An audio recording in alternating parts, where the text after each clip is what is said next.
ketidakpastian. Sebelum kita memasuki percobaan kita pada judul kali ini, sebelumnya kita harus tahu terlebih dahulu apa sih sebenarnya tujuan dari percobaan kita kali ini. Nah, untuk tujuan yang pertama yaitu untuk dapat menentukan hasil pengukuran berulang pada masing-masing alat ukur. Dan yang kedua, untuk dapat menentukan ketidakpastian mutual dan relatif pengukuran berulang pada masing-masing alat ukur. Dan yang ketiga, untuk dapat menemukan angka penting dalam hasil pengukuran. Oke, di sini saya akan menjelaskan sedikit teori dalam judul praktikum kita kali ini, yaitu tentang pengukuran dan ketidakpastian. Nah, sebelumnya apa sih itu sebenarnya pengukuran itu? Pengukuran merupakan proses membandingkan suatu besaran yang diukur dengan besaran yang lain yang sudah ditentukan standarnya. Nah, hasil dari pengukuran biasanya selalu disertai dengan ketidakpastian, yang merupakan batas nilai di mana nilai sebenarnya dari besaran yang diukur itu selalu berbeda. Nah, ketidakpastian memiliki dua jenis. Jenis yang pertama yaitu ketidakpastian acak, dan yang kedua itu ada ketidakpastian sistematis. Ketidakpastian acak adalah ketidakpastian yang timbul dari variasi acak dalam sebuah pengukuran. Contohnya itu seperti kesalahan pembacaan skala ukur. Yang kedua itu ada ketidakpastian sistematis, di mana ketidakpastian itu biasanya timbul dari kesalahan sistematis dalam alat ukur ataupun metode yang kita gunakan dalam pengukuran. Contohnya itu seperti kalibrasi alat ukur yang tidak tepat. Lalu dalam pengukuran itu terdapat nilai skala terkecil atau NST, di mana nilai skala terkecil merupakan nilai yang dimiliki tiap garis ataupun skala dari suatu alat ukur. Kita dapat menemukan nilai skala terkecil dengan rumus NST atau nilai skala terkecil sama dengan batas ukur per jumlah skala. Nah, dalam pengukuran kita juga menggunakan beberapa alat ukur seperti mistar, jangka sorong, dan mikrometer skop.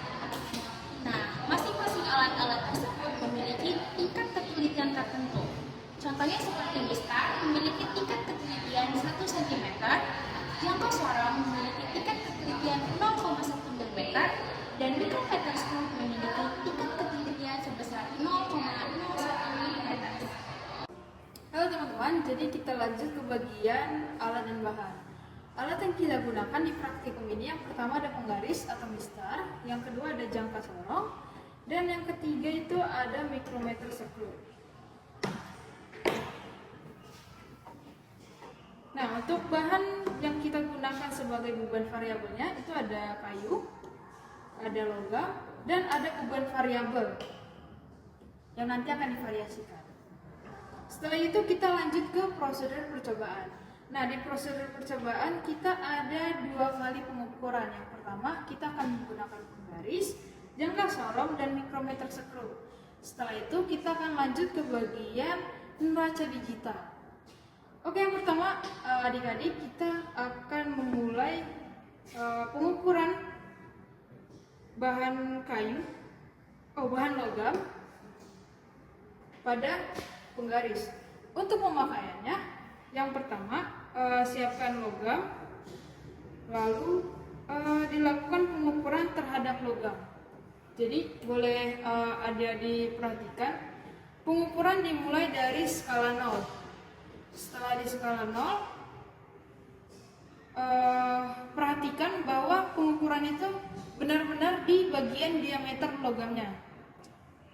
Lanjut, kita melakukan pengukuran di bagian jangka sorong. Untuk melakukan pengukuran di jangka sorong, yang pertama sekali adalah longgarkan baut penguat pada jangka sorongnya, lalu geser dengan menggeser bagian di sebelah bawah jangka sorong. Cocokkan ukuran jangka sorong, cocokkan ukuran logam dengan jangka sorong pada bagian bawah ini. Setelah itu rapatkan dan kembali rapatkan baut yang ada di atas tadi. Setelah itu kita lihat Yang pertama sekali adalah skala Nonius yang sejajar dengan skala utama. Nah, dari situ kita akan mendapatkan nilai dari rumus skala utama ditambah skala Nonius dikali ketelitian dari si jangka sorong.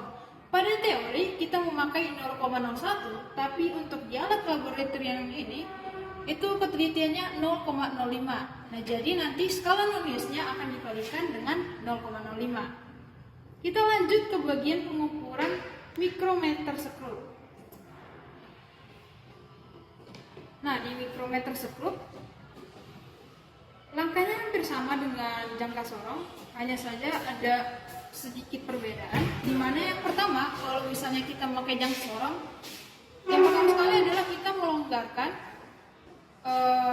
bagian pengukuran letak mengukur dengan memutar ke sebelah kiri.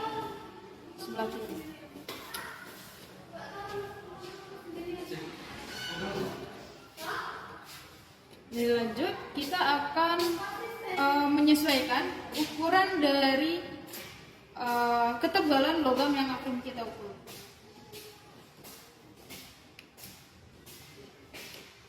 Setelah itu kita sesuaikan lagi. Pastikan kita mengukurnya tepat di titik pusat si logam. Ketika sudah rasa sudah kuat, kita lihat yang pertama sekali seperti di jangka sorongnya adalah skala Noniusnya. Skala Nonius yang kita tentukan itu harus sejajar dengan skala ukur si skala utama. Ini bagian skala Nonius, ini bagian skala utama. Nah, kita lihat di sini yang sejajar dengan skala utama adalah 31. Sama seperti tadi, untuk mengetahui hasil dari pengukurannya kita menggunakan rumus skala utama ditambah skala Nonius dikali ketelitian dari alat ukur yang kita pakai. Secara teorinya, alat ketelitian yang kita pakai itu adalah 0,001 cm atau 0,01 mm. Tapi boleh kita lihat ketelitian di alat ukurnya. Nah, di alat ukurnya tertulis 0,001 mm. Kalau misalnya langsung kita kalikan dengan cm, maka ketelitiannya adalah 0,0001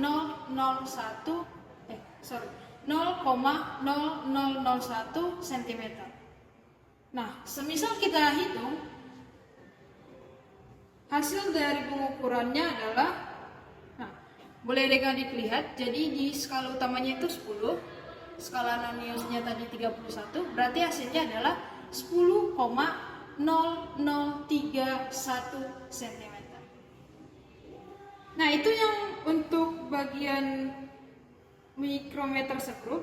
Untuk keseluruhan, baik itu untuk bahan dari kayu hampir sama, tidak ada beda, tinggal hanya menyesuaikan posisinya dan lalu ukur seperti biasa.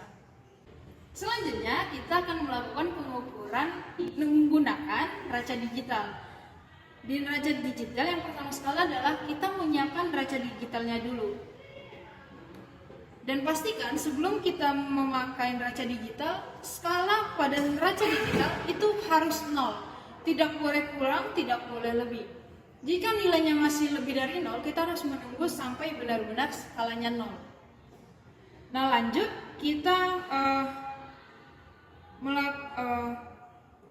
menentukan beban variabel yang akan kita ukur. Nah, di sini beban variabel yang kita gunakan adalah 5 gram. Beban variabel tadi kita taruh di atas raca digital. Hasil dari pengukuran dicatat ke dalam laporan praktikum yang sudah disediakan.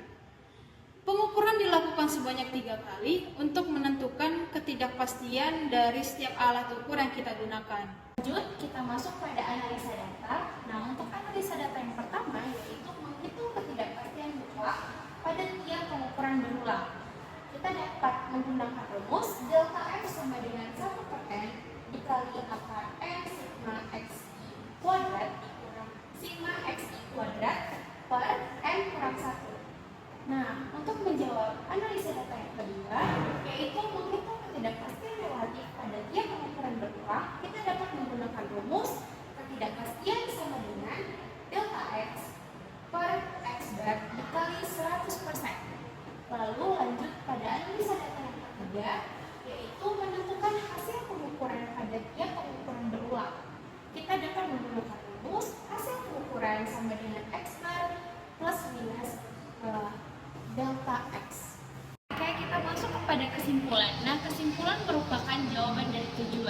Nah, untuk menjawab kesimpulan kita yang pertama, yaitu untuk menentukan hasil pengukuran berulang pada masing-masing alat ukur, kita dapat mengambil data dari analisa data yang ketiga.